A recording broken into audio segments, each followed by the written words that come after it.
Halo, selamat datang kembali di channel Set Top Box Indonesia, channel yang mengulas Android TV Box, receiver parabola, dan item-item yang terkait dengannya. STB Mediahome MH88 ini merupakan salah satu STB keluaran terbaru di tahun 2023 ini. Untuk resolusi mendukung Full HD 1080p dan berbagai macam fitur yang dimilikinya, di mana fitur-fitur ini jika kita perhatikan kurang lebih hampir sama seperti kebanyakan STB yang sudah pernah kita review. Mendukung untuk USB WiFi dongle, namun nanti akan kita cobakan juga untuk koneksi ke internet dengan menggunakan USB LAN Ethernet adapter, termasuk dengan menggunakan kabel data pada smartphone. Kemudian mendukung untuk YouTube, YouTube Kids, dan memiliki 2 buah port USB, mendukung sebagai IPTV player dan dapat juga digunakan untuk merekam tayangan yang tayangan yang sedang kita tonton. Nah, ini sudah ber-SNI. Kalau dia sudah ber-SNI, biasanya ini juga mendukung untuk EWS. Nah, kelengkapan yang kita dapatkan dalam paket penjualannya adalah seperti yang terlihat, tidak ada kabel HDMI-nya. Kita hanya mendapatkan kabel RCA saja. Kita mulai dulu dari user manual ya. Untuk user manualnya ini sudah ditulis dengan menggunakan bahasa Indonesia. Namun sangat disayangkan sekali, untuk kartu garansinya tidak ada. Jadi sepertinya kalau seandainya terjadi kerusakan, klaim garansinya akan repot ya. Nah, tidak perlu khawatir juga, selain sudah ber-SNI, ini juga sudah mendukung untuk EWS, walaupun pada dusnya tidak tertulis sudah mendukung EWS. Namun di buku petunjuknya ada nih ditulis EWS ready. Kita pastikan nanti pada menunya, biasanya kalau terdapat kode pos, maka bisa dipastikan dia itu sudah mendukung untuk EWS tersebut. Nah, remote control adalah seperti yang terlihat, ya seperti ini ya, bagus sih, nyaman pada saat kita pegang. Tombol terbuat dari karet, ada feedbacknya pada saat kita tekan, jadi tidak sangat empuk begitu ya, jadi ini cukup empuk, dan ada feedbacknya, jadi ini bagus ya. Desainnya kurang lebih hampir sama seperti STB kebanyakan, dan masih belum mendukung untuk infrared learning function, jadi tidak bisa kita pakai sebagai pengganti remote control televisi. Untuk baterainya dia menggunakan 2 buah baterai AAA ya. Nah, baterainya itu sudah disertakan dalam paket penjualan. Nah, tapi saran kita sih ya, sebaiknya diganti saja dengan baterai yang berkualitas baik, khawatir ini bocor. Malahan kalau seandainya ini bocor bisa merusak untuk remote controlnya. Nah, ini merupakan kabel RCA, bisa digunakan untuk televisi tabung. Namun ini juga bisa dipakai sih untuk televisi LED yang ada port RCA-nya. Namun untuk televisi LED ataupun yang sejenis yang sudah memiliki kabel atau port HDMI, sebaiknya menggunakan kabel HDMI dan dibeli secara terpisah saja ya, karena kualitas gambar dan audio pasti akan berbeda. Nah, ini merupakan STB-nya. Nah, STB-nya ini quality build up-nya itu material dia terbuat dari full metal. Ventilasi udara terdapat pada sisi bagian atas, kemudian samping kanan dan samping kiri juga terdapat ventilasi udara, termasuk pada bagian bawahnya. Nah, ini merupakan front panel ya. Kelengkapan tombol sangat lengkap sekali. Ada tombol power, menu, kemudian tombol volume, tanda panah kiri kanan juga ada. Tombol OK juga ada ya, jadi semuanya lengkap. Kemudian juga terdapat 1 buah port USB. Nah, ini merupakan LED display pada sisi bagian tengah yang saya tunjuk ini. Bagus ya untuk desain front panelnya.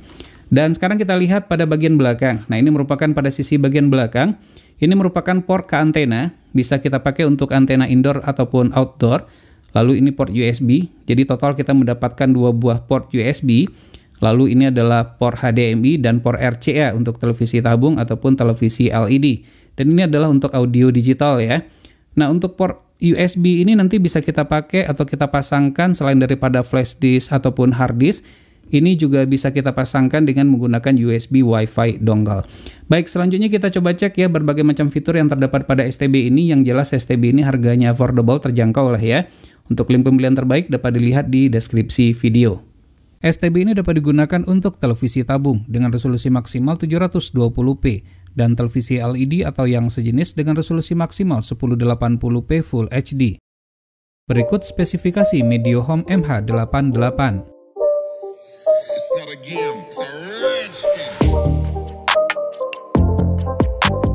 Mediahome MH88 memiliki 2 port USB, satu pada posisi depan dan satu lagi pada posisi bagian belakang. Dapat digunakan untuk memasang piranti untuk akses ke jaringan internet dan media penyimpanan seperti flash disk ataupun hard disk. Front panel dilengkapi dengan tombol operasi yang sangat lengkap. Tanpa menggunakan remote control pun STB ini masih tetap dapat digunakan. LED display terlihat elegan, terletak di posisi berdekatan dengan port USB, dilengkapi dengan lampu indikator lock sinyal dan standby. Ventilasi udara didesain dengan sangat baik sekali, sehingga sirkulasi udara cukup lancar. pada suhu ruangan 25,4 derajat Celcius, menyala selama kurang lebih 1 jam. Suhu STB ini berada pada 40,5 derajat Celcius, adem dan aman untuk dinyalakan dalam waktu yang lama. Namun untuk keawatan tetap disarankan menggunakan cooling pad atau kipas pendingin. Dilengkapi dengan fitur EWS, dapat dilihat dengan adanya submenu location code atau kode pos. Silakan masukkan kode pos sesuai dengan lokasi masing-masing agar EWS dapat berfungsi dengan baik. Untuk beberapa lokasi, fitur ini sudah diaktifkan. Tidak ada delay pada respon remote control, tombol enak dan mudah untuk dijangkau. Tidak memiliki fitur infrared learning function atau kopi tombol sehingga tidak dapat digunakan untuk remote control televisi. Untuk akses yang lebih cepat, terdapat beberapa tombol shortcut pada remote control. Di antaranya seperti V-format untuk pengaturan resolusi, tombol aspek untuk aspek rasio, dan tombol timer untuk melihat program yang sudah di-booking sebelumnya. Proses booting cukup cepat, kurang dari 20 detik dengan tampilan tulisan Media Home, simple dan tetap eye-catching. Dan pemangku institusi. Tampilan user interface merupakan ciri khas dari STB dengan menggunakan chipset Gochin pada umumnya. Informasi yang ditampilkan lengkap termasuk informasi board. Pembacaan kekuatan dan kualitas sinyal dilihat dari persentasenya hampir sama dengan Fleco MX-Q Pro dan beberapa STB lain dengan chipset yang sama. Tidak ada masalah dengan tuner, semua MUX dapat di-lock dengan baik, termasuk MUX Viva Group yang powernya kecil di lokasi saya. Perlu diketahui antena yang digunakan adalah antena biasa saja, yaitu push-on, dengan sudah dicabangkan ke 4 televisi menggunakan CATV. Untuk CATV terbaik dapat dilihat pada link di pojok kanan atas video ini. Berikut ini perbandingan pembacaan sinyal dengan Fleco MX-Q Pro dan HDTV 2023 terbaru.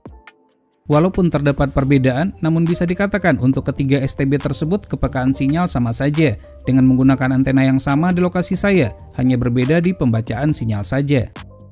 Berbeda dengan STB chipset Sunplus, di mana audio terjadi over volume sehingga suara menjadi pecah. Pada STB ini aman, audio jernih di saat memutar video. Selain itu, kualitas gambar pun juga tajam.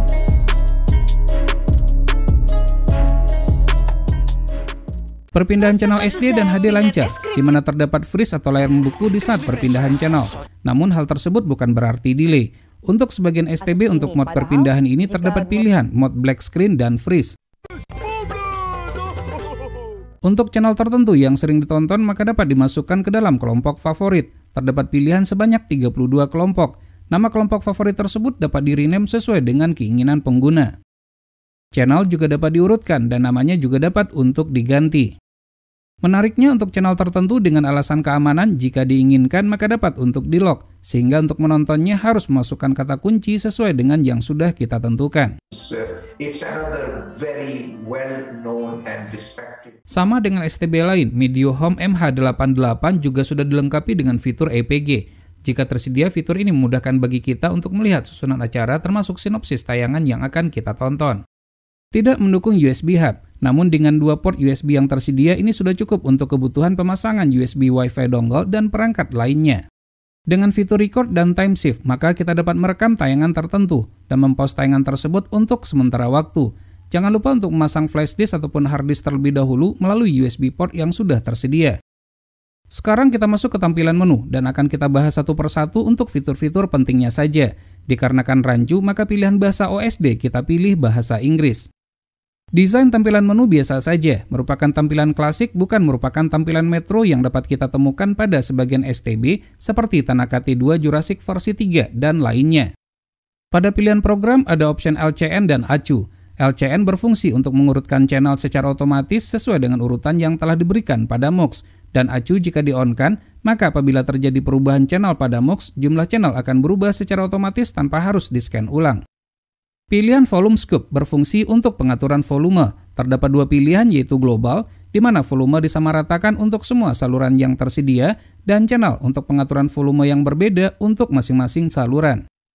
Sementara untuk channel edit berfungsi untuk manajemen channel, seperti mengurutkan dan lain-lain. Lengkapnya silakan cek link video yang terdapat di pojok kanan atas.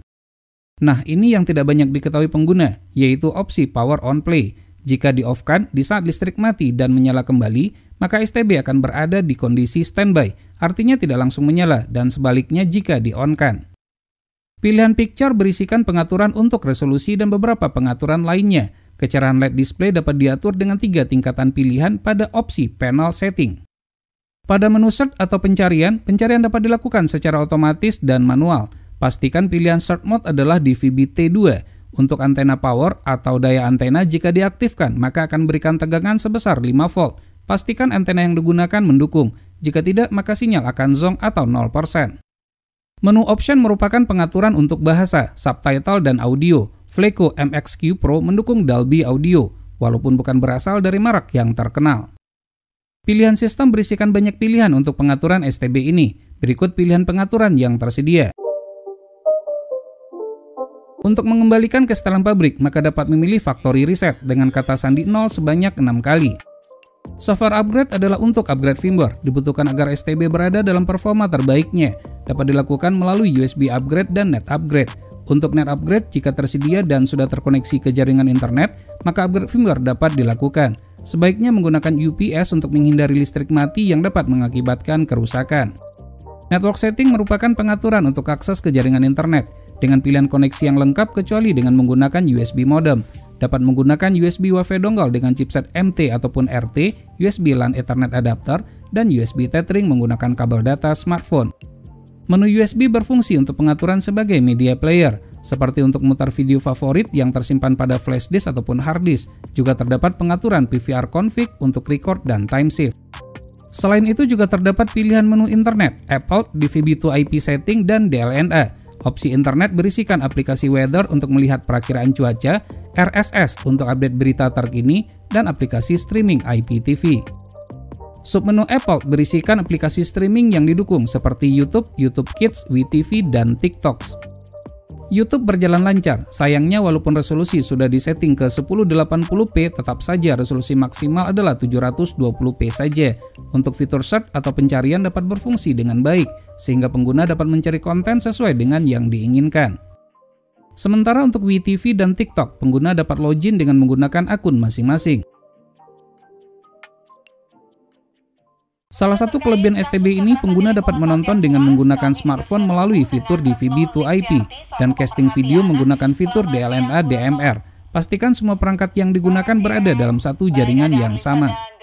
Mediahome MH88 merupakan salah satu STB low watt.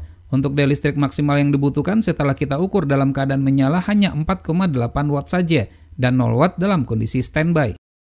Sekarang kita masuk kepada kesimpulan. Seperti ulasan kita pada video review ini, STB Mediahome MH88 sama persis seperti STB Fleco MXQ Pro yang pernah kita review sebelumnya. Menggunakan casing metal atau besi, ventilasi udara banyak membuat suhu STB ini menjadi adem. Tuner sensitif, mendukung fitur DVB-to-IP, DLNA, dan berbagai macam aplikasi streaming seperti YouTube. Akses ke jaringan internet lengkap, termasuk dengan menggunakan USB tethering. Cocok untuk dijadikan sebagai salah satu referensi pilihan STB TV digital dengan harga yang terjangkau.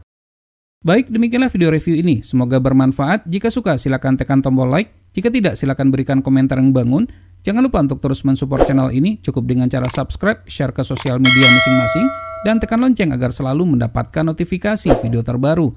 Terima kasih, sampai ketemu lagi di video berikutnya.